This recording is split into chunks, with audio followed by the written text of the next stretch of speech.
Okay, this is problem 256 for week number 4 review preview. For each diagram below, set up an equation and solve for x.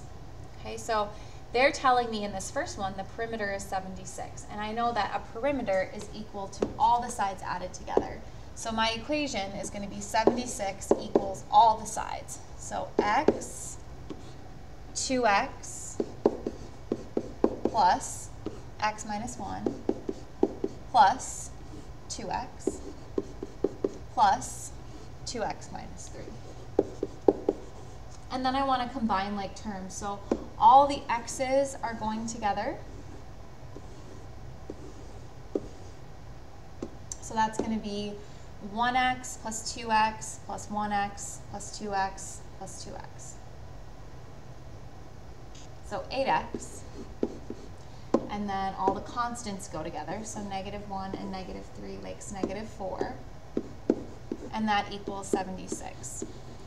Add 4 to both sides to get the x by itself. 80 equals 8x. And so to undo that multiplication, I need to divide both sides by 8. So x equals 10. Okay. Then I want to go down to letter B. And what I notice about that right away is there's isosceles triangles. And what those markings mean are that those two sides are congruent. And so the equation that I want to set up, if I know they're equal, I want to write that out. 3x minus 2 has to equal 5x minus 14 because those highlighted markings tell me that they're congruent. They tell me that they're equal. So to solve that equation, there's lots of different ways you can do this. I am going to move the x's together by taking away 3x from both sides because then I'll have -2 by itself. 5x minus 3x is 2x. And then I want to get the x by itself, so I have to add 14 to both sides to get that away. So 12 equals 2 times x. My last step is to divide. So x equals 6. All right, letter C.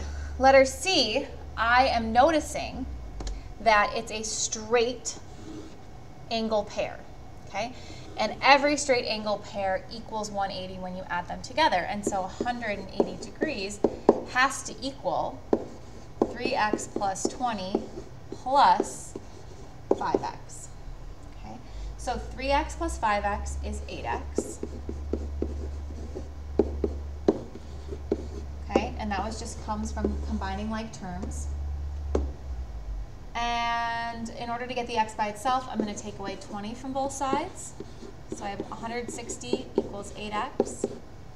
And to get x by itself, I need to undo that multiplication, so divide both sides by 8. And I get x equals 20. All right, the last question. They right away tell us that this is an isosceles triangle.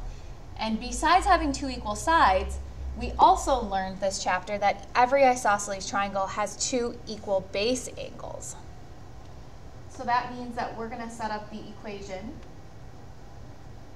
3x plus 20